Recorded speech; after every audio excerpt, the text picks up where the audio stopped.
नमस्ते सभी दोस्तों। देखो आज फिर से हम आपके सामने हाजिर हो गए हैं, फिर नई क्लास के साथ, नई अंदाज के साथ और नए लोकगीतों के साथ में। हमने लोकगीतों की क्लास शुरू की थी और बहुत हद तक हमने पढ़ भी लिया था लोकगीतों के बारे में, और आज हम उससे अगले जानेंगे। देखो लोकगीतों के जैसे क्वेश्चंस वगैरह, जैसे मैंने धीरे धीरे लोक देवता कंप्लीट करवा दिए, लोकगीत करवा रहा हूँ, तो आप क्वेश्चंस भी निकाला करो। और जहाँ कहीं भी जैसे कोई भी क्वेश्चंस ऑब्जेक्टिव टाइप किताब आपने ले रखी है, उस किताब के अंदर से क्वेश्चन निकालो और कुछ एक दो क्वेश्चंस एक्स्ट्रा, एक दो मीटर कुछ एक्स्ट्रा मिले तो उसको लिख दिया करवा दो, ताकि आपकी कंटेस्ट नोट्स बन जाए। मैं कोर्स को धीरे धीरे ले रहा हूँ आगे, क्योंकि उसका कारण भी है कि मुझे खुद को नोट्स बनाने पड़ते हैं और कुछ ऑथेंटिक चीज़ें भी लेके आनी पड़ती हैं, इसलिए मैं कुछ गलत नहीं लिखा सकता। और थोड़ा बहुत देखो, एक बार तो मेरे को टाइम लगेगा, लेकिन मैं आपको इतना यकीन दिला दूँ कि 2026 के अंदर फर्स्ट ग्रेड सेकंड ग्रेड जो भी एग्जाम होगी ना, मार्च अप्रैल के बाद में 2026 में जितनी भी एग्जाम्स होगी, राजस्थान की कला संस्कृति और राजस्थान का इतिहास आपको मेरे अलावा कहीं से पढ़ने की जरूरत नहीं पड़ेगी। तब तक मैं आपको बिल्कुल अच्छा सा कोर्स प्रोवाइड कराऊंगा और उसके नोट्स भी आपको मैं दूंगा। मेरा सुनील कुमार सर NS नाम से यूट्यूब चैनल है, और इसी नाम से टेलीग्राम चैनल भी है, और इसी नाम से व्हाट्सएप चैनल भी है। आप तीनों जगह जाकर आपकी पढ़ाई के अंदर और इम्प्रूवमेंट कर सकते हो। वहाँ पर आप मैंने टेलीग्राम चैनल पर क्वेश्चन भी छोड़ रखे हैं, आप वहाँ पर जाकर खींच देंगे, उसके अंदर क्वेश्चन को हल कीजिए। बाकी कुछ दिनों की बात है, वहाँ पर फिर PDF मिलना शुरू हो जाएगी आपको, बाकी तो कोई दिक्कत नहीं है, कुछ दिनों की बात ही रहेगी। लेकिन मैं इतना 100% कमिटमेंट अब करने वाला हूँ।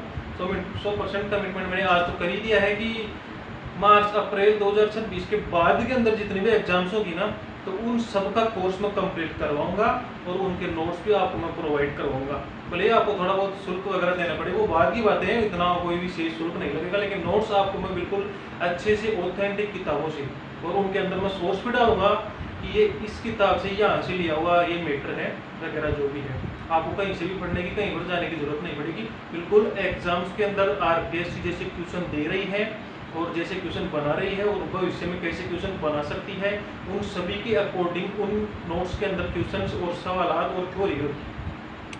बाकी आपको दिक्कत कोई भी नहीं आएगी। आपको दिक्कत कोई भी ना आए, इसलिए तो हम लगातार मेहनत कर रहे हैं। मैं और मेरी टीम इतने दिनों से क्लास बनाते हैं, फिर नोट्स बनाते हैं, और उसके बाद में सब कुछ आगे बढ़ते हैं। बाकी ऐसा नहीं है कि मैं रोज़ आता हूँ आपके पास में ऐसे ही किसी गाइड से उठा करके मैटर आपको पढ़ाता हूँ, रोज़ आपको क्लास नहीं लग लिया, तो ऐसा नहीं है। देखो थोड़ा बहुत टाइम इसलिए लगेगा क्योंकि शुरू किया ही है, तो 2-3 महीने तो और लगेंगे, फिर उसके बाद में तो कोई दिक्कत नहीं रहेगी। लेकिन 2-3 महीने तक देखो कोशिश करेंगे कि आपका कला संस्कृति कंप्लीट हो जाए। फिर मैं तो देखो मेरा विषय इतिहास ही है, कला संस्कृति मैंने शुरू किया है, इसलिए क्लास कम ले रहा हूँ, क्योंकि कला संस्कृति मैंने शुरू किया है तो इसे मैं पढ़ाता भी रहूँगा और पढ़ाता रहूँगा, तो उसके लिए मेरे को मजबूत कंटेंट भी चाहिए। तो उस मजबूत कंटेंट के लिए मेरे को पहले तैयारी और प्रिपेयर तो चाहिए, इसलिए प्रिपरेशन के अंदर थोड़ा सा समय लग रहा है, बाकी और दिक्कत नहीं आएगी। बाकी आपको यकीन दिलाता हूँ कि मार्च अप्रैल 2026 के बाद में आपको सभी नोट्स और बिल्कुल मेरे द्वारा आपको बोल के पढ़ाऊँगा, बिल्कुल पूरा कोर्स कंप्लीट करवाऊंगा। राजस्थान कला संस्कृति और राजस्थान का इतिहास, ये 2 विषय बिल्कुल कंप्लीट कराऊंगा। किसी भी भर्ती के एग्जाम दे RS लेवल तक कंप्लीट कराऊंगा। चलो हम अपने टॉपिक को शुरू करते हैं, कंटिन्यू करते हैं। शुरू तो कर दिया था, अब आगे कंटिन्यू करते हैं।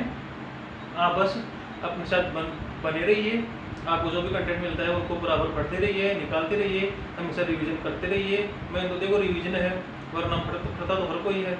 रिवीजन जितनी बार करोगे, जितने अच्छे तरीके से करोगे, उतना ही बहुत अच्छा रहेगा। पढ़ाई के कई प्रकार नियम, कई प्रकार के नियम रूल्स होते हैं। पढ़ाई इतनी बोझिल भी नहीं होती कि हम परेशान हो जाए पढ़ाई करते करते वगैरह। रिवीजन एक ऐसी चीज़ है, मैं एक बार आपको रिवीजन करने का पूरा तरीका बताऊंगा। एक क्लास डालूंगा मैं ऐसी पढ़ाई के प्रति मोटिवेशन की, और पढ़ाई किस तरीके से की जाती है उस तरीके से पढ़ाई की मैं बिल्कुल डालूंगा। एक ऐसा रिवीजन का मैं तरीका बताऊंगा आपको कि उस तरीके से आपको रिवीजन करने के बाद में 7-8 दिन तक नहीं, 10-15 दिन तक आपको उस टॉपिक को दोबारा देखने की जरूरत नहीं पड़ेगी। वो आपके दिमाग में ऐसे कैसे घूम रहेगा। तो एक क्लास बनाऊंगा मैं ऐसी, शायद अगले वाला वीडियो बना सकता हूँ। अगले वाला वीडियो के अंदर थोड़ा लोकगीत थोड़े कंप्लीट हो जाएंगे, कम ही रहेंगे, वीडियो छोटा बनेगा, तो उसके अंदर मैं इंक्लूड कर दूंगा थोड़ा बहुत आगे, और ऐसा तरीका बताऊंगा रिवीजन करने का कि उससे आपको बार बार किसी चीज़ को पढ़ना नहीं पड़ेगा। उस तरीके से अगर रिवीजन करोगे तो आपको हर चीज़ें कंटेस्ट होती जाएंगी। तो मेरे साथ बने रहिए। हम यहाँ पर देखो शुरू कर रहे हैं। आज वही हमारा टॉपिक है जिसको हम कंटिन्यू करेंगे।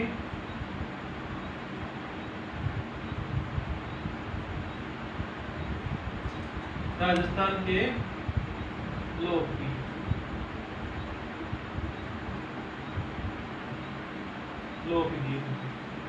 राजस्थान के लोकगीत देखो, विवाह के गीत तो मैंने कंप्लीट करवा दिए थे, विवाह के लगभग कंप्लीट है। अब हम अन्य लोकगीत पढ़ेंगे।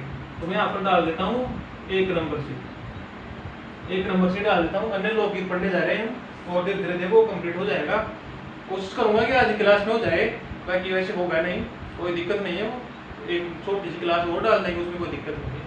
देखो आज पहला ही गीत ले रहा हूँ मैं, कुर्जा।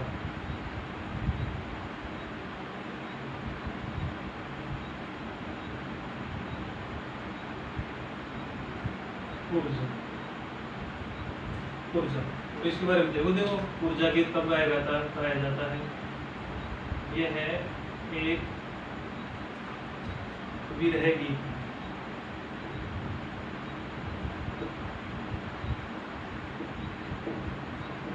विरह गीत है।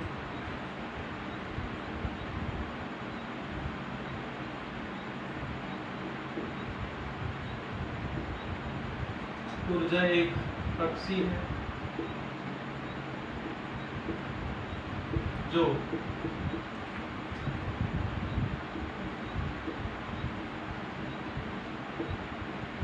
नीचन गांव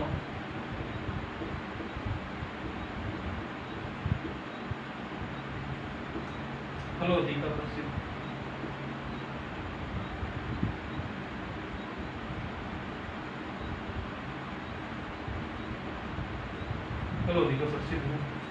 फिर देखो इसमें नायिका द्वारा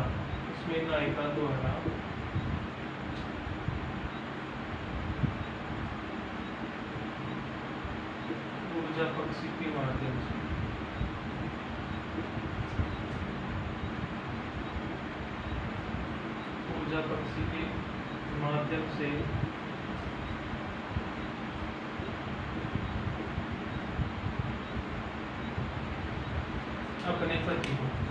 अपने पति को संदेश भेजा जाता है। संदेश भिजवाया जाता है।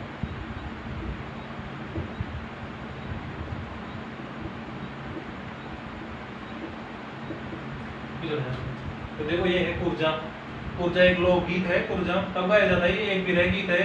किसी की याद आती है ना, तब ये गीत गाया जाता है। तो कुर्जा एक पक्षी है जो कीचन गांव फलोदी में प्रसिद्ध है। फिर इसमें नायिका और नायक दोनों के बीच के अंदर जो प्रेम संबंध होता है उनको प्रकट करके, तो नायिका अपने नायक की याद के अंदर ऊर्जा पक्षी के माध्यम से अपने पति को संदेश भिजवाया जाता है नायिका द्वारा। तो नायिका ऊर्जा पक्षी के माध्यम से, मतलब ऊर्जा पक्षी को वो ऐसा आधार मानती है कि ऊर्जा पक्षी संदेश ले जाने वाला एक पक्षी है। तो अपने गीत के अंदर ऊर्जा पक्षी का काम करते हुए वो अपने पति को संदेश भेजने का काम करते हैं। उस समय यह गीत नायिका द्वारा गाया जाता है। फिर आगे देखो दूसरा ऊर्जा, यह एक गीत है। देखो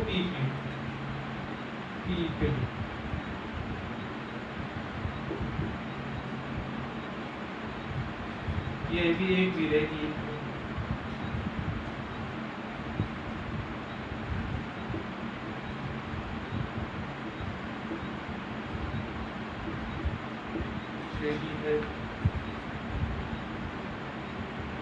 यह है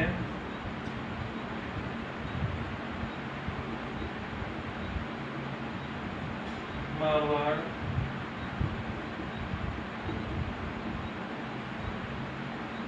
शेखावटी। यह मारवाड़ शेखावटी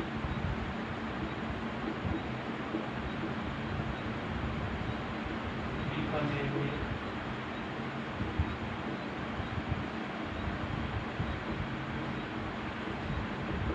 गाया जाता है। श्रावणी तीज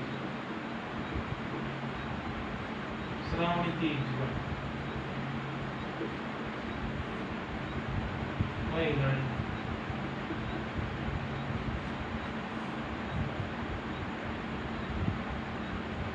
महिलाएं, फीमेल, महिलाओं,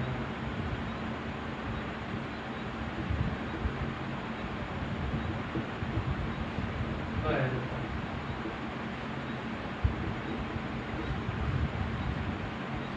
तो ये देखो पीपली, पीपली भी एक गीत है और ये आदेश संबंधित गीत है, एक विरह गीत है। मारवाड़ से कड़ावाटी बीकानेर क्षेत्र में गाया जाता है और श्रावण की महिलाओं द्वारा गाया जाता है। ये भी अपने प्रदेश के पति की याद के अंदर ही गाया जाता है महिलाओं द्वारा। और एक याद है संबंधित एक विरह गीत है।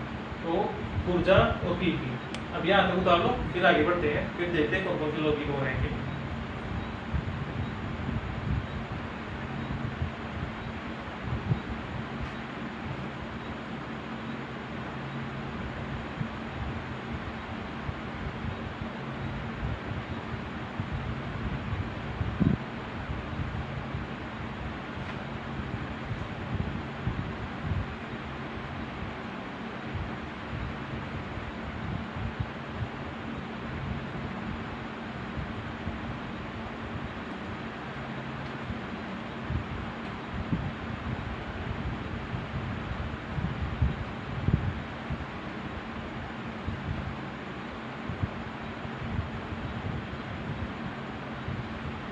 अब आगे देखिए, तो हो गए हैं, फिर आगे देखिए।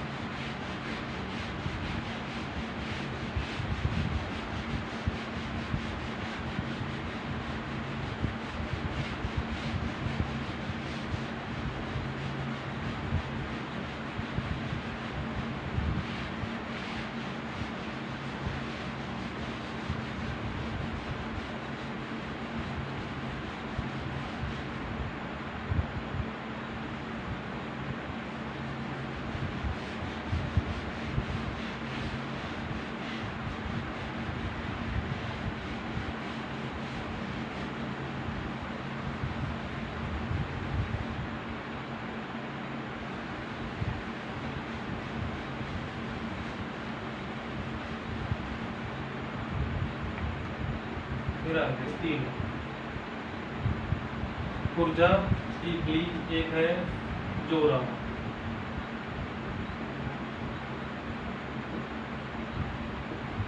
जोड़ा, तो देखो ये भी है,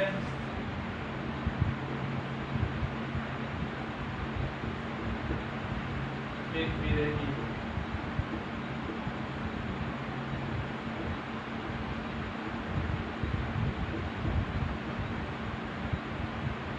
एक भी रहेगी, ये है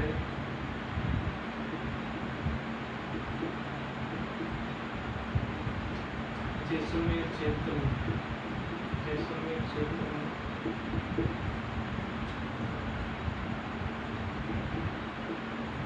पपीते,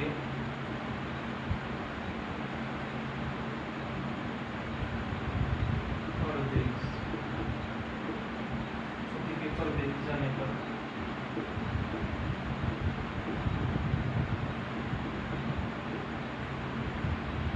गाया चांदी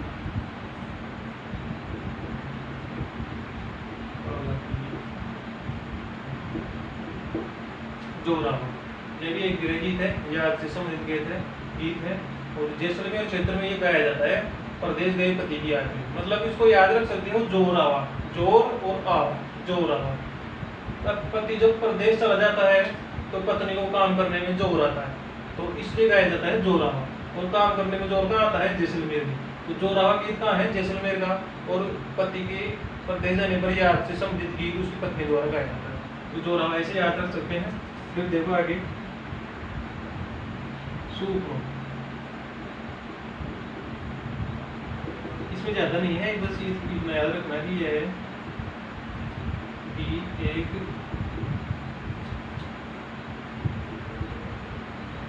याद से संबंधित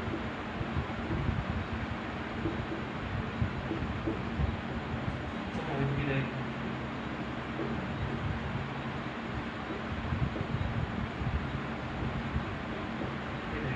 बस इतना ही है। शूर्पणखा भी एक याद से संबंधित विरह गीत है। आपसे पूछ सकता है कि कौन सी विरह गीत है मुझके अंदर जमीन से। ये 5 वाले को हिंदोइया हिंदो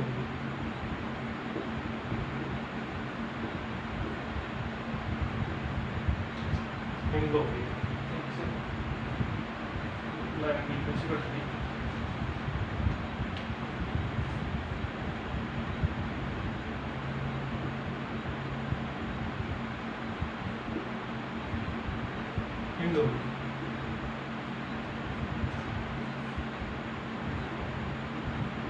ये है कि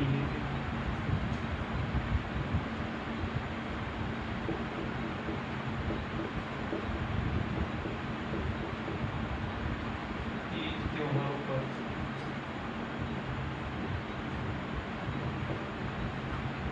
झूला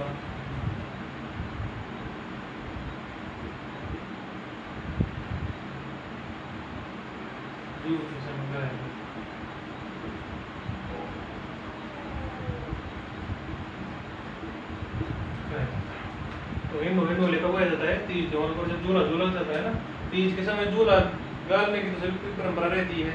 अरे बचपन में ये नहीं बोलते कि आज तो हिंदू खा वाला, ऐसे बच्चे हम बोला ही करते थे ना। वो समय याद करो उस समय का, जब हम बोलते थे हिंदू खा वाला, तो तेज भागने के लिए तोड़ते थे उसको, उस पर मोजी खाने के लिए मोजी आती थी, पीछे से वो जोठा लगाते थे एक तरह से, और फिर हम उस पर बैठ करके बिल्कुल आनंद की प्राप्ति करते थे। उस समय स्कूलों की छुट्टियां भी आती थी और मजा डबल हो जाता था, बहुत सारे होते थे हम बच्चों की। वो देखो वो एक समय था, उस समय में मजा आता था।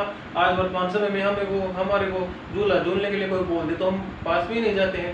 तो उस समय समय की बात है, देखो समय के साथ हर चीज़ की वैल्यू थोड़ी खत्म होती जाती है, बाकी कोई बात नहीं। तो ये उस समय की याद संबंधित है, आपको याद हो जाएगा, इसलिए मैंने इतनी चीज़ें बताई हैं। तो हिंदोलिया गीत गाया जाता है तीज त्योहारों पर झूला झूलते समय।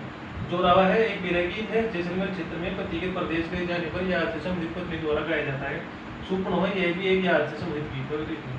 तो इतना उतारो, फिर आगे और बढ़ते हैं, फिर देखते हैं।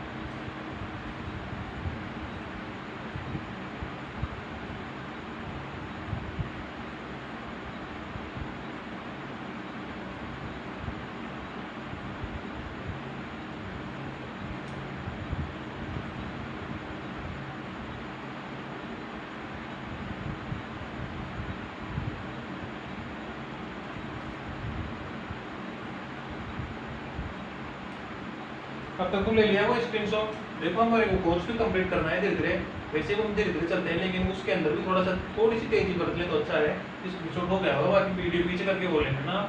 आगे बढ़ता हूँ, देखो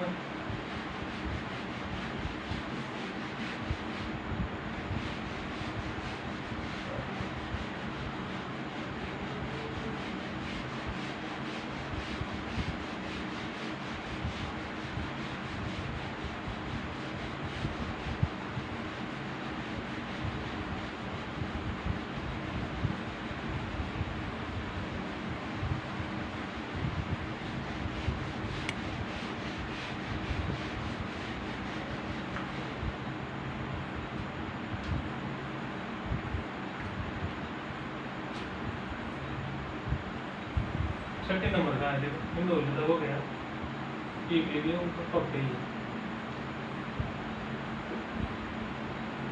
ये देखेंगे, ये है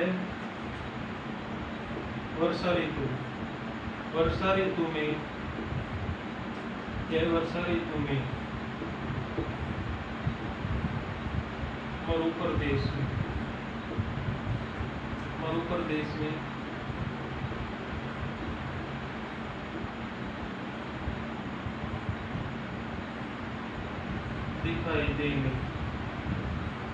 दिखाई देने वाला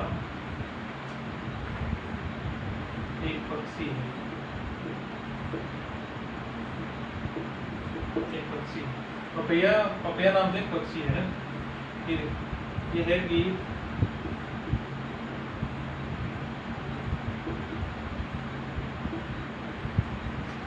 दाम्पत्य प्रेम का, दाम्पत्य प्रेम का सूचक गीत।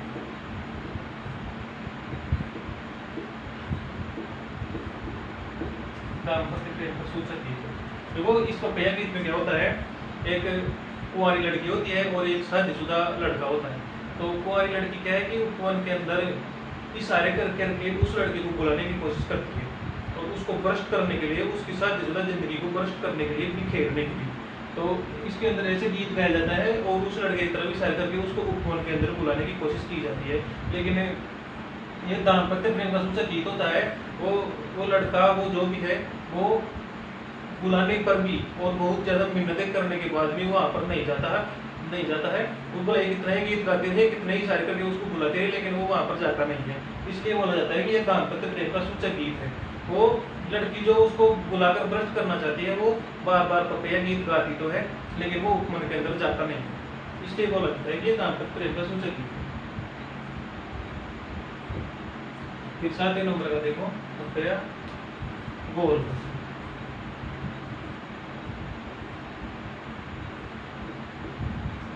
देखो ये है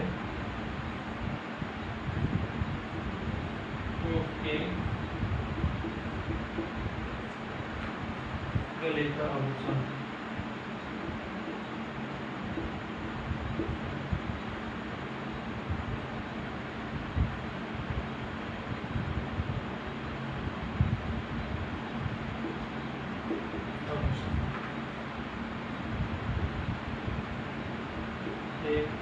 श्रृंगार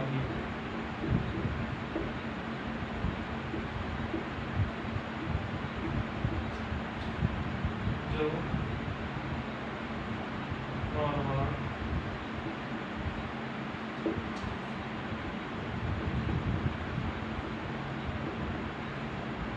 शेखावटी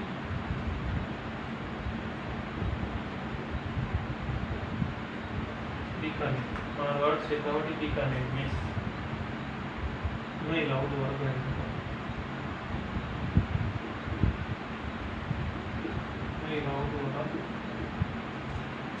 गाया जाता है।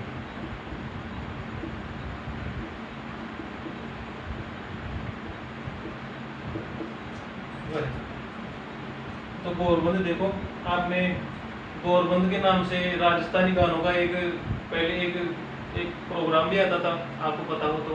उस गौरबंद के अंदर भी ऊँट के गले के आभूषण के अंदर जो गौरबंद पहना जाता है, लगाया जाता है, उसके बाद में ऊँट का जो भी आगे का श्रृंगार किया जाता है, तो ये गौरबंद है, ऊँट के गले का एक आभूषण है। इसलिए ये आभूषण श्रृंगार के काम आता है, इसलिए ये एक श्रृंगार गीत है। ऐसे इसको याद रखना, श्रृंगार गीत है। पूछ लेता है कई बार इनमें से श्रृंगार गीत है नहीं है वगैरह जो भी है। तो गौरबंद ऊँट के गले का एक आभूषण है। गौरबंद के नाम से पहले गाने भी आते थे, प्रोग्राम एक कार्यक्रम चलता था। आजकल तो उसका प्रचलन ही नहीं है। धीरे धीरे गौरबंद नखरावा ऐसे करके कोई गीत आता था वगैरह जो भी है। तो ये गौरबंद एक लोकगीत भी है और एक आभूषण भी है। यहाँ पर हम इस गौरबंद को गीत के रूप में ले रहे हैं, तो याद रखना। फिर देखो आगे हिचकी।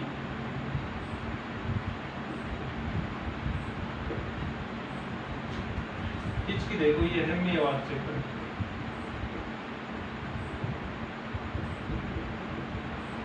मेवाड़ क्षेत्र में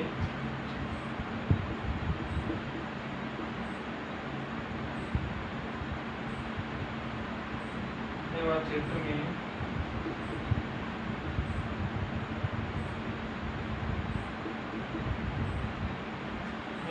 में महिलाओं द्वारा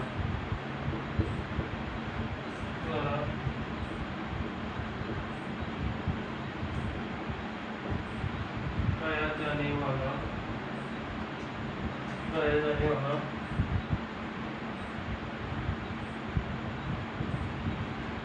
याद से संबंधित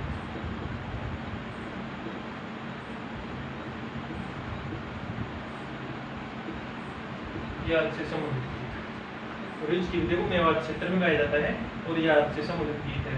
फिर देखो पपैया है, वर्षा ऋतु में मध्य प्रदेश में दिखाई देने वाला एक पक्षी है। यह गीत दाम्पत्य प्रेम का सूचक गीत है। गौरबंद यह ऊँट के गले का आभूषण है। यह एक श्रृंगार गीत है जो मारवाड़ शेखावटी बीकानेर में महिलाओं द्वारा गाया जाता है।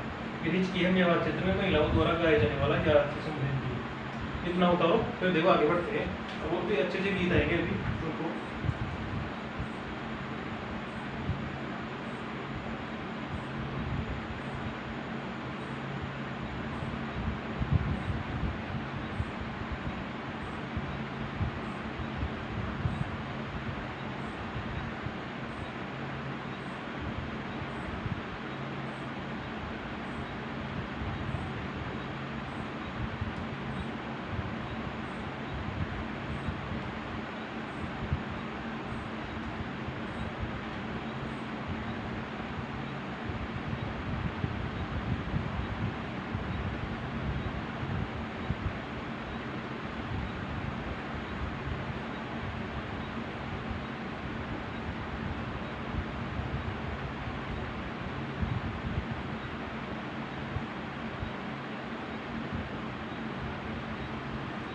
आगे देखिए।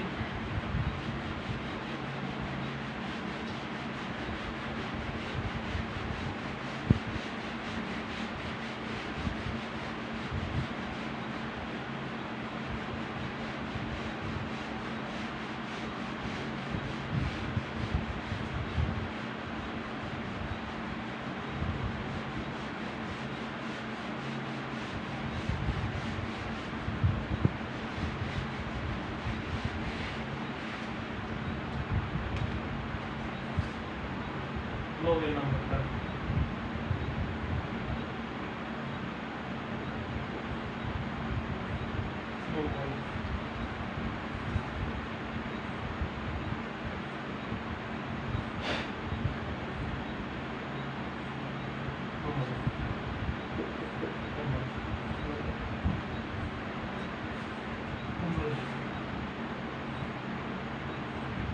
एक सरंगाल है।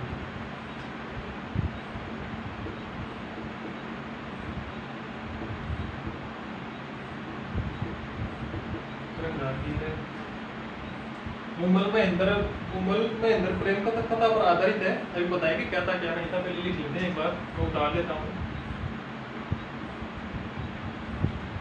उमल ये एक श्रृंगार गीत है। उमल जैसलमेर में ही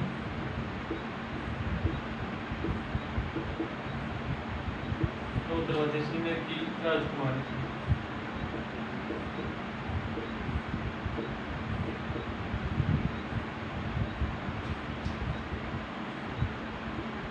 तथा महेंद्र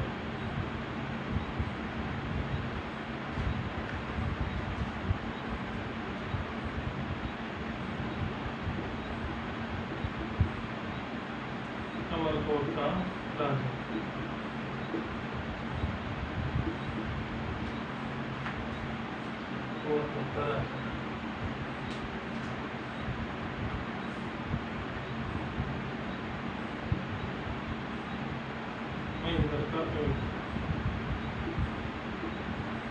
महेंद्र का नाम चीतल।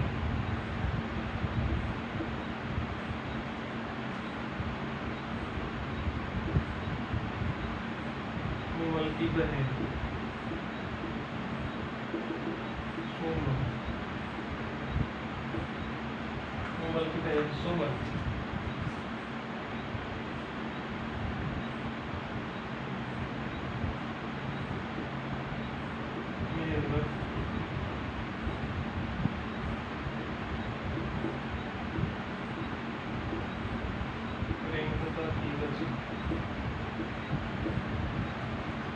उमल महेंद्र प्रेम कथा की रचना किसने की थी? मीनाक्षी स्वामी।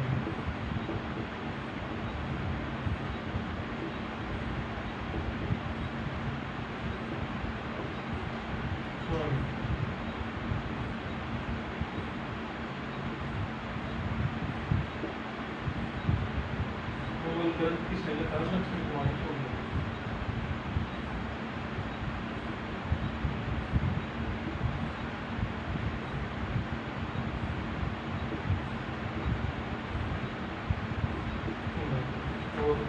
एक चीज और लिखा देता हूँ, अभी पूछा नहीं है लेकिन मुझे बोल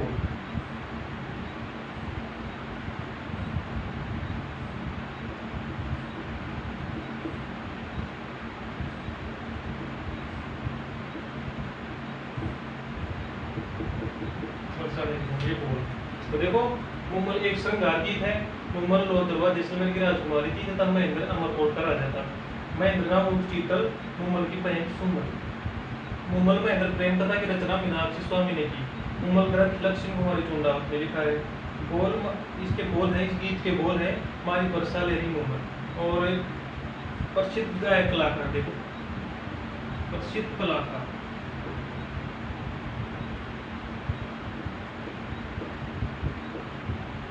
प्रसिद्ध कलाकार वो थे स्वर्गीय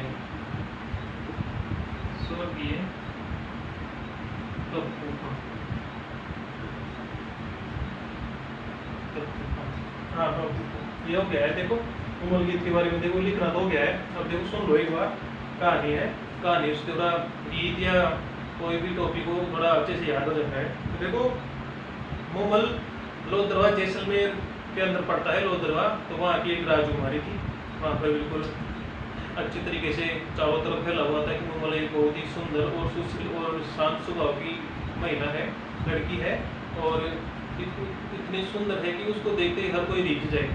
तो ऐसे किस्से चारों तरफ फैले हुए थे। उधर महेंद्र था, महेंद्र अमरकोट का राजा था। अमरकोट में देखो ये अमरकोट है, ये अमरकोट वर्तमान में पाकिस्तान में पड़ता है। उस समय हमारे पश्चिमी राजस्थान के अंदर ये अमरकोट पड़ता था, वर्तमान समय में ये पाकिस्तान में पड़ता है, लेकिन उस समय पश्चिमी राजस्थान में था। तो महेंद्र जो था वो अमरकोट का राजा था। अब लोहदरवा जैसलमेर के अंदर राजकुमारी कौन थी? मुगल, और अमरकोट का राजा था महेंद्र। तो महेंद्र वहाँ पर राजा था। महेंद्र की और भी रानियां थी रहने को। तो महेंद्र की एक बहन थी, उस बहन की शादी हुई थी गुजरात के राजा थे हमीर। हमीर उनका नाम था, हमीर नाम से था, हमीर नाम से उनका नाम था, मतलब बहन हुई था, महेंद्र की बहन हुई थी हमीर माचेड़ा, ऐसे उनका नाम था। जो भी है उनसे तो हमारे को क्या मतलब, लेकिन वो तो एक बार क्या है कि वो हमीर जो गुजरात के राजा थे, जो महेंद्र के बहन हुई लगते थे, वो अमरकोट गए हुए थे घूमने के लिए, अपने ससुराल में किसी भी काम से गए हुए थे। तो महेंद्र ने क्या, जब वो आने वाले थे तो महेंद्र ने, वहाँ के राजा महेंद्र थे, उन्होंने बोला कि चलो हम आपको छोड़ भी आते हैं और हम आपके राज्य का सेव भी करके आते हैं। तो चलो फिर हमीर जडेजा नाम था उनका, वहाँ पे राजा हमीर जडेजा करके नाम था उनका। तो जैसे ही महेंद्र हमीर जडेजा के साथ में गुजरात आए, तो उन्होंने वहाँ का सारा दृश्य देखा, जंगलों के अंदर शिकार वगैरह हर चीज़ में किया। तो एक दिन ऐसे क्या हुआ कि हमीर जडेजा और महेंद्र दोनों शिकार करते करते यहाँ पर पश्चिमी राजस्थान और राजस्थान से होते हुए लोहदरवा तक आ गए। अब वहाँ पर लोहदरवा के पास में एक नदी पड़ती है, काग नदी। उस नदी के पास के अंदर ही उस राजकुमारी मुमल का महल था। अब उस महल के पास में वो शिकार करते करते आ गए और काफ़ी अपने राज्य से दूर आ गए। तो उनको रात वहीं पर बितानी पड़ी। तो कुछ देर बाद में उन्होंने देखा कि वहाँ पर एक नदी को पार करके एक महल है। तो वो दोनों जाते हैं और उस महल के अंदर जाते हैं और बताते हैं कि हम ऐसे ऐसे आए थे और हमारे को रात हो गई, रंग है। अब वहाँ पर रात को महेंद्र और उनके बहन हुई हमीर जडेजा दोनों वहाँ पर सो गए। सुबह उठे तो सुबह उठते अपने जो भी नित्यक्रम करते हैं वगैरह करने के बाद में जब मुमल महल से बाहर निकली और जैसे ही मुमल की नज़र महेंद्र पर पड़ी और महेंद्र की नज़र जैसे ही मुमल पर पड़ी, तो दोनों को एक तरह से एक तरफा प्यार हो गया। इंग्लिश में बोलो तो वन साइड लव। दोनों को अपनी अपनी जगह वन साइड लव हो गया। अब धीरे धीरे महेंद्र वहाँ से जाने का नाम नहीं ले, दोनों को प्यार हो गया, मोहब्बत हो गई आंखों यहाँ के अंदर। उनका प्यार प्रेम वहीं पर चल रहा था। अब ऐसे ही चल रहा था। तो एक बार हमीर जडेजा ने बोला कि अभी हमें चलना चाहिए वहाँ पर। तो फिर भी महेंद्र जाने को तैयार नहीं था, लेकिन फिर भी उनको जाना तो था ही। देखो महेंद्र को उन्होंने भी बहुत ही कठिन तरीके से कैसे हुआ था, लेकिन बहुत अच्छा और घनिष्ठ प्यार प्रेम हो गया था दोनों के बीच में। अब कुछ समय बाद के अंदर उनको जाना तो था ही, अपने राज्य को संभालना तो था ही। अब महेंद्र हमीर जडेजा के साथ जैसे ही वहाँ से प्रस्थान करने के लिए तैयार हुए, तो मुमल ने कहा कि आप एक शर्त पर जा सकते हो। मुमल ने शर्त रखी कि आप तभी यहाँ से जा सकते हो जब आप मेरे से रोज मिलने के लिए आओ। अब मुमल ये शर्त रख दी। अब ये शर्त रखने के बाद में महेंद्र क्या करते, मन तो उनका भी था मिलने का। अब ये शर्त रखते ही उन्होंने राजकुमारी को वचन दे दिया कि मैं यहाँ से जा रहा हूँ और रोज रात को आपसे मिलने के लिए आऊँगा। अब रास्ते के अंदर देख लिया महेंद्र ने जाते जाते कि ये हमने वचन तो दे दिया, लेकिन ये रास्ता बहुत लंबा है, उबड़ खाबड़ है, यहाँ पर पैदल जाना या किसी और तरीके से आना तो संभव नहीं है।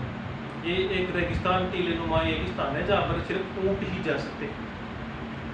तो ऊँट पालक के पास महेंद्र अपने राज्य में जाके ऊँट पालक के पास जाते हैं और उनसे बोलते हैं कि मेरे को एक ऐसा ऊँट चाहिए जो बहुत तेज दौड़ सके और कम समय के अंदर मेरे को वहाँ तक पहुँचा सके। तो उन्होंने अपने पास जो चीतल नाम का ऊँट था, वो उस राजा महेंद्र को दे दिया। उन्होंने ये ऊँट आपको जहाँ भी जाओगे बहुत जल्दी और अन्य किसी ऊँट से बहुत जल्दी पहुँचा देगा। अब महेंद्र रोज रात को लेट नाइट जाते वो मुमल से मिल करके सुबह सवेरे बहुत जल्दी वापस आकर अपने रूम के अंदर, अपने कमरे के अंदर सो जाते। तो ऐसा चलता रहा। अब ऐसे करते करते अन्य रानियों को शक होने लग गया। अन्य रानियों को शक होने लग गया कि राजा रात को कहीं पर जाते हैं और सुबह होने से पहले वापस आकर अपने रूम के अंदर सो जाते। तो शक तो देखो, शक किसी को हो या ना हो, महिलाओं को बहुत जल्दी हो जाता है और उनका शक जायज़ भी था। तो ऐसा शक होते होते देखा कि ये वहाँ पर जा रहे हैं, कैसे करके भी उन्होंने पता लगा लिया कि ये मुमल से मिलने रोज जाते हैं और सुबह होने से पहले वापस आ जाते हैं। तो इसका राज क्या है, इतने जल्दी जाके वापस इतनी जल्दी कैसे आ जाते हैं? तो उनको पता चला कि इनके पास एक ऊँट है पीतल नाम का, वो इनको पहुँचा रहा है और वापस भी लेके आ रहा है। तो उन्होंने क्या किया, सबसे पहले उस ऊँट को बदलने की कोशिश की। सबसे पहले उस रात, जिस रात को ये जाने वाले थे, उस रात से पहले उन्होंने उस चीतल की जगह किसी दूसरे ऊँट को रख दिया और उस ऊँट को दूसरी जगह ले गए। अब वो ऊँट रास्ता नहीं जानता था। महेंद्र को लगा कि इसको रास्ता पता है, तो उसने गाइड नहीं किया। अब किसी को गाइड नहीं करो जिंदगी में तो वो एक अलग ही भटका वाले रास्ते में जाएगा। तो ऐसे करते करते वहाँ पर वो ऊँट चारों तरफ घुमा के बहुत लेट नाइट वहाँ पर पहुँचाया लोहदरवा के अंदर, जो लेट नाइट हो चुकी थी। उधर जब लेट हो रही थी तो वहाँ पर देखो, वहाँ का दृश्य अलग था। इधर तो दृश्य क्या था कि गलत ऊँट पर बैठने की वजह से राजा महेंद्र को लेट नाइट, मतलब थोड़ा लेट हो गया वहाँ पर पहुँचने में। और उधर दृश्य क्या था कि मुमल इंतजार कर रही थी कि राजा आएंगे, हमारा मिलन होगा, जो भी है वहाँ पर इंतजार चल रहा था। अब बहुत देर तक आए नहीं तो उनकी बहन थी सुमल। तो सुमल मुमल का मन बहलाने के लिए बहुत सारी क्रीड़ाएं, बहुत सारे कार्यक्रम, बहुत सारे खेल वगैरह जो भी होते हैं, वैसे गुड्डे गुड्डियों का खेल वगैरह खेला ही करते थे पहले। तो बहुत सारे खेल होते थे पहले। कौन सा व्हाट्सएप फेसबुक होता था जो वहाँ पर आप चैट वगैरह कर लो, फोन पर बात कर लो वगैरह जो भी है, वो नहीं था। तो उनका मन बहलाने के लिए उनकी बहन थी सुमल, उन्होंने बहुत सारी क्रीड़ाएं की। और एक खेल उन्होंने ऐसा खेला कि उसके अंदर उन्होंने पुरुष के वस्त्र धारण कर लिए। अब रात को लेट हो गई, राजा आए नहीं, तो सुमल ने क्या किया, मुमल के साथ ही वहीं पर उन्हीं कपड़ों के अंदर सो गई, पुरुष वाले परिधान के अंदर ही वो वहाँ पर सो गई। अब लेट नाइट जैसे ही महेंद्र वहाँ पर पहुँचे तो उन्होंने जैसे ही सुमल का कमरा वहाँ पर जाकर खोला तो उन्होंने देखा कि मुमल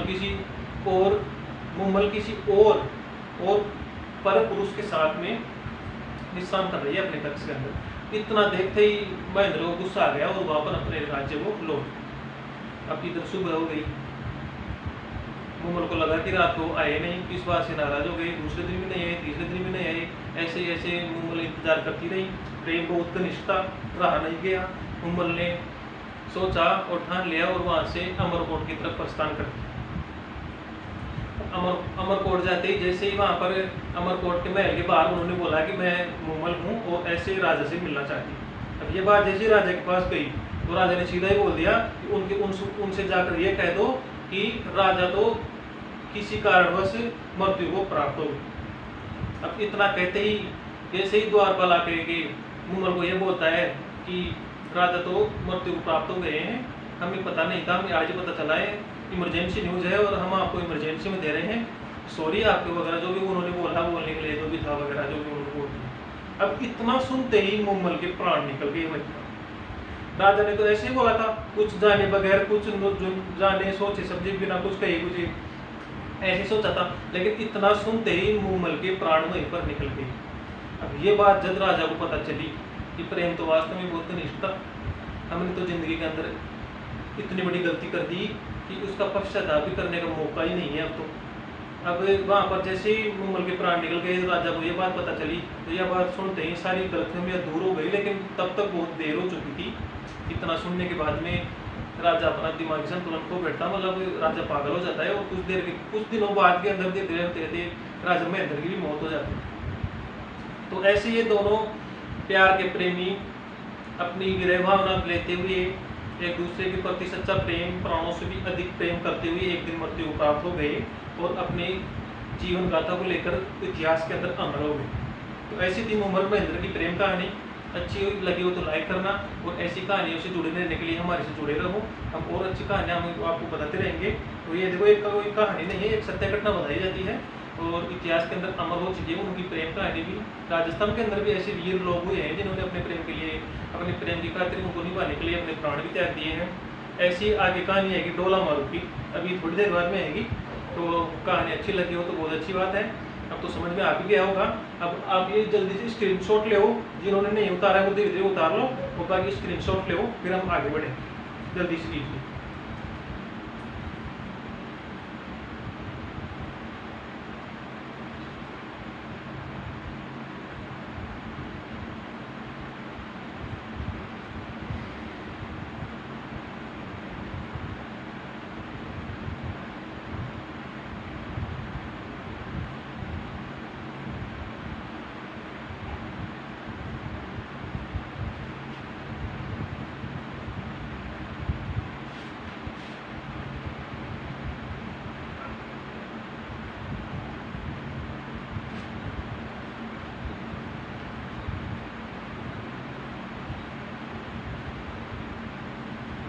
ले लिया बहुत तब तो, चलो आगे देखते हैं। ये गीत तो अपना हो ही गया।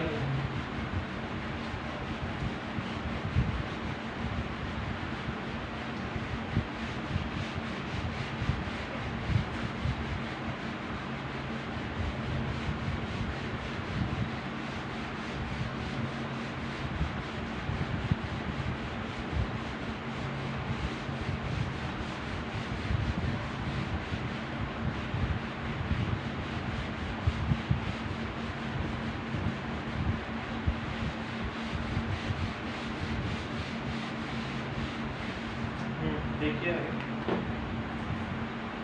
10वें नंबर का डोला मारू।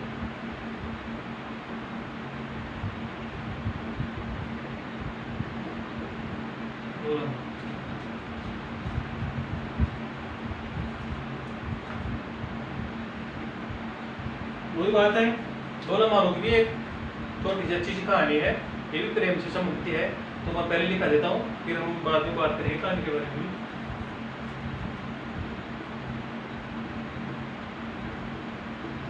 सिरोही क्षेत्र में, यह है सिरोही क्षेत्र में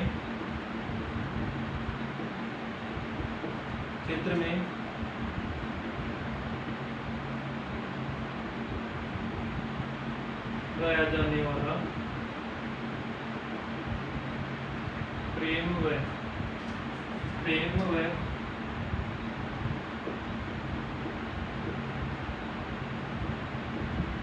संघर्ष से संबंधित की।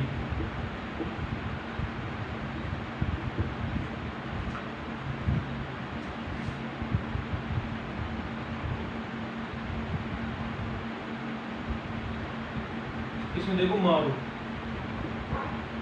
मारू मारू, इनका नाम था मारवाड़ी, वैसे वास्तविक नाम था मारू। मारू कुंगल कुगल कुगल बीकानेर, कुगल बीकानेर,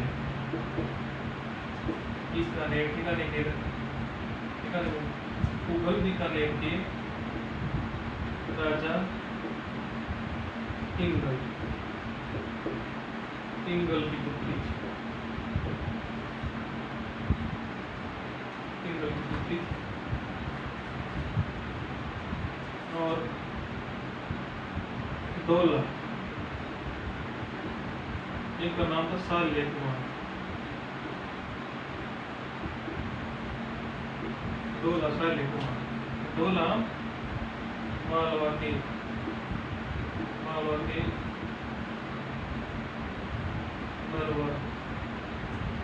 की जागीरदार,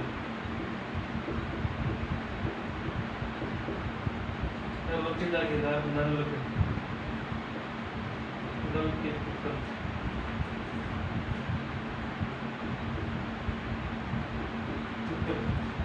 अब देखो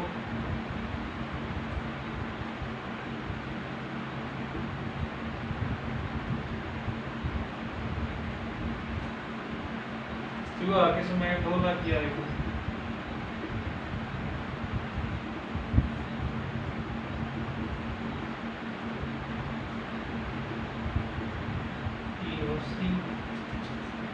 तथा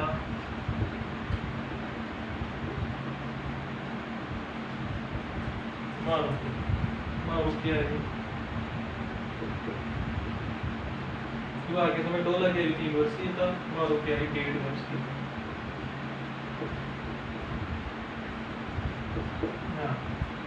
अब देखो मैंने लिखा दिया है लगभग विवाह के समय।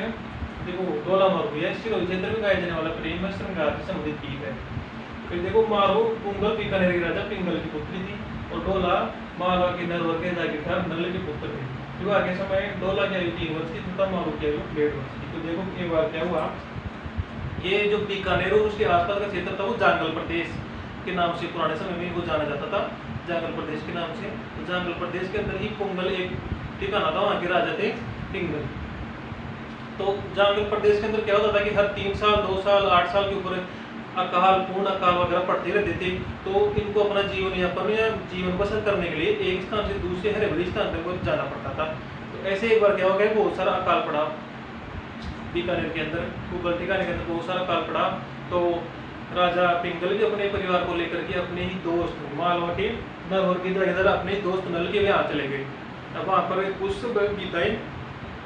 बिताने के बाद दोनों दोस्त थे, दोनों के बीच में गहरी मित्रता थी और इस मित्रता के चलते उन्होंने बहुत प्यार प्रेम से बहुत समय बिताया।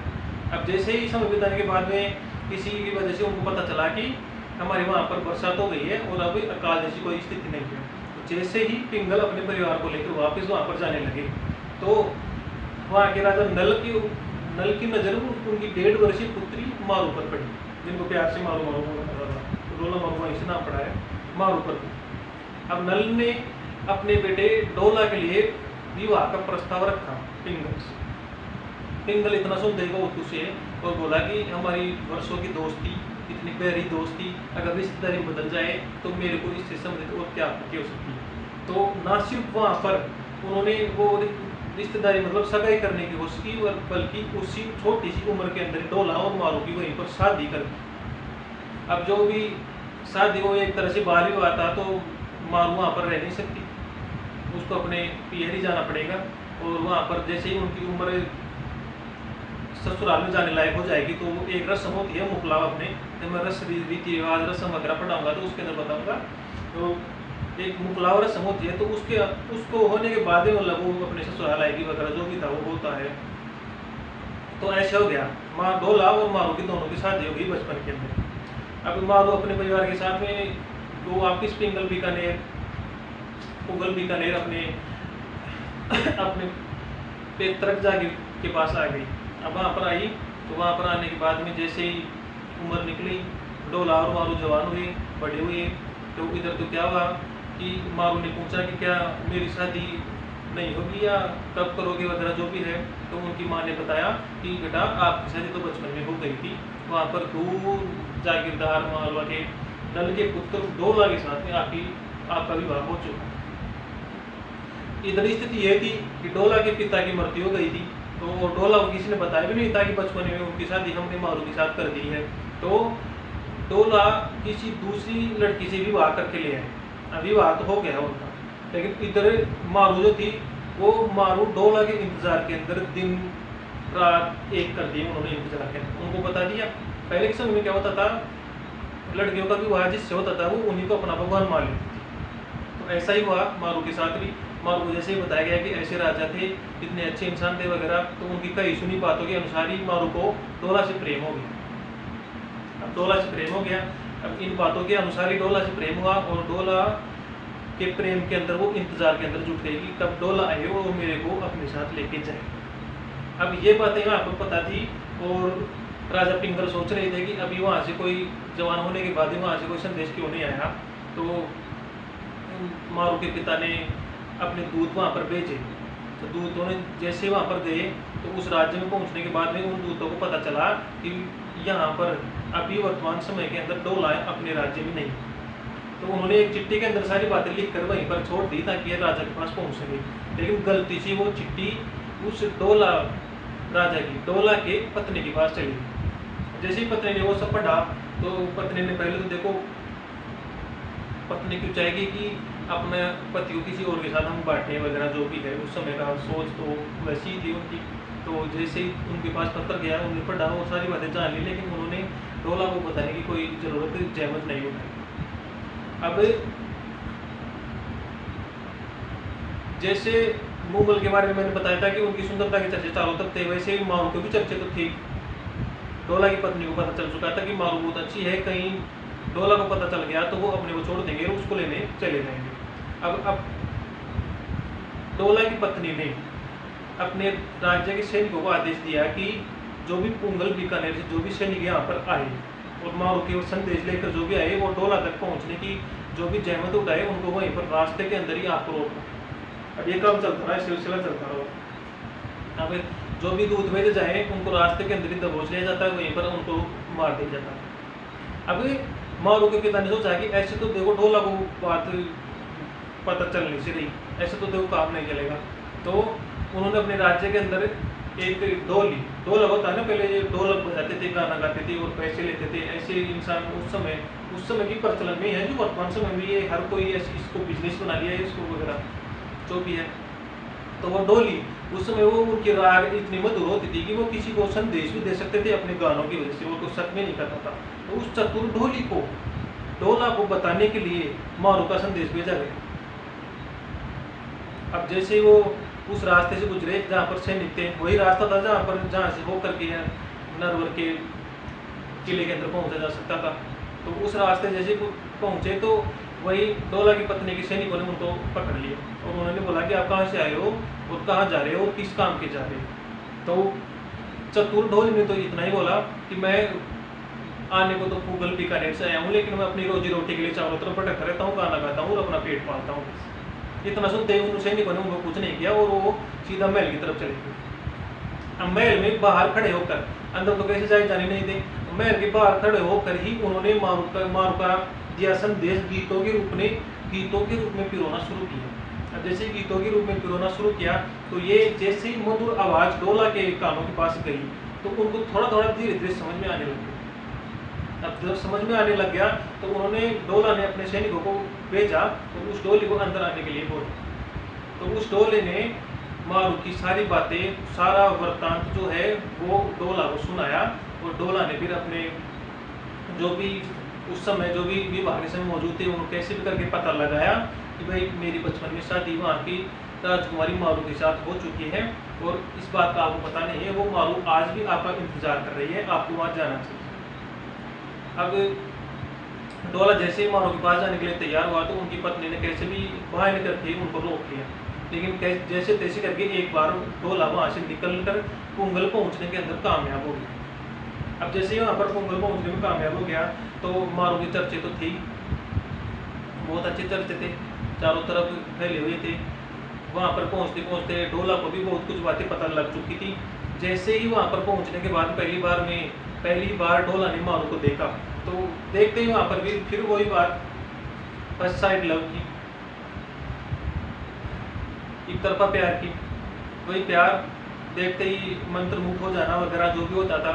उस समय भी एक पवित्र शब्द के रूप में काम में लिया जाता था। वर्तमान समय में तो इसका मतलब पता नहीं क्या लेते हैं और प्यार को तो एक खेल बना लिया है, बाकी एक पवित्र शब्द है। प्यार प्रेम वगैरह हर किसी की ज़िंदगी में थोड़ी मिलता है सच्चा प्रेम, अगर मिल जाए तो ज़िंदगी में ईमानदारी से पूरा जन्म नहीं पाना उसको, मेरा तो यही संदेश रहेगा। तो वहाँ पर देखो अब तो ऐसे हो गया, वहाँ पर कुछ दिन डोला ने बिताए और उनके बीच में बातें हुई और दोनों का प्रेम घनिष्ठ हो गया। अब जैसे ही डोला मारू को लेकर वहाँ से निकल पड़ी तो निकल गए तो रास्ते के अंदर वहाँ का एक व्यक्ति था, उमरा कुछ नाम का एक व्यक्ति था जो मारू को प्राप्त करना चाहता था। तो रास्ते के अंदर डोला को उसने रोक लिया और कहा कि आप मेरे साथ जलपान करके जाइए, लेकिन गलती से वो डोली भी उनके साथ जा रहा, वो चतुर ढोली मारू और डोला मारू के साथ, वो चतुर ढोली भी मारू के साथ जा रहा था। तो वो चतुर ढोली जानता था कि ये जो उमरा हमारे साथ आया है ये मतलब दाल में कुछ काला है। तो डोली ने उन्हीं गीतों के माध्यम से फिर से डोला को चेतावनी दी और चेतावनी देते हुए मारू को ये समझ में आ गया। तो मारू और डोली दोनों डोला को उस उमरा से बचाने के लिए वहाँ से कैसे भी करके निकल के फिर वहाँ से भाग गए। अब धीरे धीरे जा रहे थे, आगे चले गए। अब वो पीछे रह गया, किस तरह से जैसे जैसे उनसे बच गए आगे जैसे ही नरवर के राज्य में पहुँच गए तो फिर उसने पीछा करना बंद कर दिया, उसका तरह से तो वो वहाँ पर बच गए। अब जैसे आगे गई महल में पधारे, महल में आप जानते हो डोला की पत्नी तैयार थी संकट दूसरा खड़ा करने के लिए। अब धीरे धीरे वहाँ पर रही तो वैसे तो मारू वहाँ पर पहुँचते ही और डोला की पत्नी ने, पहले से जो पत्नी थी, उसने मारू को देखते ही अपने कंपटीशन से अपना हाथ ऐसे पीछे खींच लिया, क्योंकि उसको पता लग गया था कि हम मारू के कंपटीशन लायक नहीं है, हम उसके कंपटीटर नहीं है, हम उसका मुकाबला नहीं कर सकते हैं, उसके मुकाबले हम इतने सुंदर और इतने वगैरह जो संस्कारी सौंदर्य स्वभाव के बिल्कुल नहीं। तो ऐसा करते देखो एक महिला को इस बात की तो चढ़ होती है। बाकी भविष्य के अंदर जाते जाते डोला की पत्नी ने बहुत सारी प्रॉब्लम्स भी खड़ी की, लेकिन देखो प्यार तो सच्चा होता है, सच्चे प्यार के सामने आजकल किसकी टिक गई। तो डोला और मारू के प्रेम के अंदर बहुत सारी कठिनाइयाँ तो आ गई, लेकिन इस कहानी के अंदर ऐसा हुआ कि डोला और मारू आखिरी के अंदर एक साथ मिल गए। डोला की पत्नी को भी स्वीकार करना पड़ा कि प्रेम के सामने किसी की नहीं चल सकती, उनको तो एक होना ही था, भले इस जन्म में या भले अगले जन्म में, सच्चे प्रेम को तो एक होना ही होता है। तो ऐसी कहानियाँ थी कि बहुत एक संदेश देने लायक कहानियाँ होती हैं। डोला और मारू आखिर के अंदर आखिर में एक हो गए। बचपन में जब इनकी शादी हुई थी तो 3 वर्ष और 1.5 वर्ष की थी, उनको पता भी नहीं था शादी का, प्यार का मतलब जो भी था, लेकिन फिर भी मारू को पता चलते ही और डोला को पता चलते ही दोनों के बीच में प्यार हुआ और जिंदगी को उन्होंने निभाया। ये थी पिछले समय के अंदर, ये बहुत पहले की कहानी है और ये इन कहानियों से सीख ले तो हम बहुत कुछ सीख सकते हैं। और अगर आप जरिए सिर्फ एक कहानी मनोरंजन के लिए समझना चाहते हो तो वो आपके ऊपर है। तो ये थी डोला और मारू की पूरी कहानी। डोला और मारू के जीवन में बहुत सारे कष्ट आते हैं, संघर्ष आते हैं, उनके बाद में उनको एक होना पड़ता है, यही है उनकी मेन कहानी। तो मैंने इनके बारे में लिखाने का तो लिखा दिया है, आपने जिन्होंने उतार लिया बहुत अच्छी बात है। बाकी और स्क्रीनशॉट ले फिर आगे बढ़ते हैं।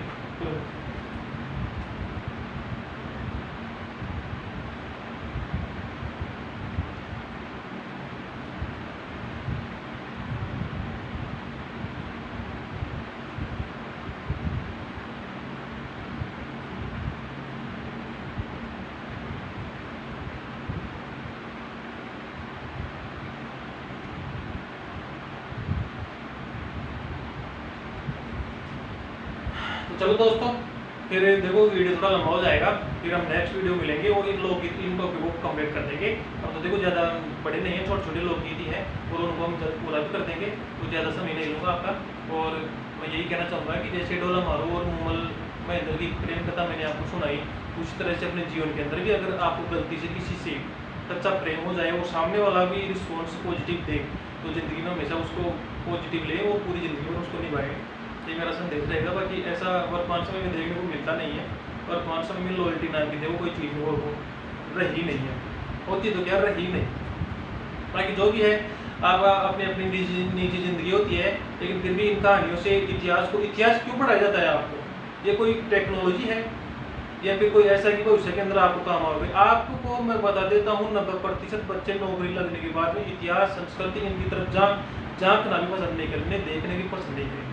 लेकिन भारत देश को जो जाना जाता है विश्व भर में, वो सभ्यता संस्कृति से जाना जाता है, इसलिए इतिहास पढ़ाया जाता है ताकि आपको उन गाथाओं, उन वीर गाथाओं, उन चीज़ों के बारे में पता चले जो हमारे पूर्वज अपना बलिदान दे के चले गए उनके लिए। इसलिए ये इतिहास पढ़ाया जाता है आपको, ताकि आप अपनी सभ्यता और संस्कृति ना भूलें। तो जो भी है इतिहास सीखने के लिए बहुत कुछ है, ये बातें तो हम और भी करते रहेंगे। फिलहाल ये कि जैसे आप मेहनत करते रहो वैसे करते रहो, और मैंने जैसे आपको कमिटमेंट आज कर दिया है कि मार्च अप्रैल 2026 के बाद में जो भी एग्जाम्स होंगी उन सब से रिलेटेड राजस्थान का इतिहास और राजस्थान की कला संस्कृति हम अपने यहाँ से आपको मैटर देंगे, नोट्स प्रोवाइड करवाएंगे और पूरी कंप्लीट क्लास A से Z तक एग्जाम से पहले करवाएंगे। तो यहाँ पर बाकायदा बताऊँगा ये तो टॉपिक मैं पढ़ाऊँगा, ये विषय पढ़ाऊँगा और इस एग्ज़ाम के लिए मैं तैयारी करवाऊँगा, और इतने समय में और इतने समय से एग्ज़ाम से पहले मैं ये कंप्लीट करवा दूँगा। भले ही मेरे को रोज़ 2-2 3 क्लास लेना पड़े, लेकिन मैं उसको कंप्लीट करवा दूँगा मार्च अप्रैल 2026 के बाद में। फिर कमिटमेंट कर रहा हूँ मैं, ध्यान से सुन लेना, मार्च अप्रैल 2026 के बाद में सुचारू रूप से कोर्स चालू हो जाएगा। जो भी एग्जाम्स भविष्य में आएंगी और जो भी वर्तमान में आप लोग तैयारी कर रहे हो, उन सभी के लिए उस समय आपको बहुत ही ज़्यादा प्रॉफिट होने वाला है, इसलिए हमसे जुड़े रहिए। तो यहाँ पर जो भी हम आराम से पढ़ा रहे हैं, इसका मतलब ये नहीं समझो कि हमें पढ़ाने में जोर आता है या फिर हम पढ़ाना नहीं चाहते। इसका मतलब ये है कि ऑथेंटिक मैटर तैयार करने में थोड़ा समय लगता है, इसलिए हमारे को समय लगता है। बाकी देखो आप भी जानते हो, बिना मतलब का मैटर देना चाहें तो हम रोज़ क्लास बना सकते हैं, रोज़ किसी से मैटर उठा मैं किताब लेके भी सामने पढ़ा सकता हूँ, मेरे को क्या जाएगा, ऑनलाइन भी तो पढ़ाना है। लेकिन नहीं, बेईमानी करना देखो स्वभाव में नहीं है। हम अच्छा मैटर और आपके भविष्य के साथ खिलवाड़ नहीं कर सकते। तो देखो मेरा यही कहना है, ईमानदारी से मेहनत करते रहिए, हम भी ईमानदारी से आपके पास अच्छा कंटेंट लेने के लिए पूरी कोशिश करेंगे। मेरी टीम और मैं इसी काम में लगे हुए हैं, और हमने अगर शुरू किया है तो उसको पूरा वहाँ पर पहाड़ तक मंजिल तक भी पहुँचाएंगे पूरी सिस्टम। तो ठीक है, आज के लिए विदा लेते हैं, आज के लिए इतना ही। फिर नेक्स्ट वीडियो के अंदर लोग देता हूँ पूरा करने के लिए फिर से हम हाजिर होंगे। तब तक के लिए धन्यवाद।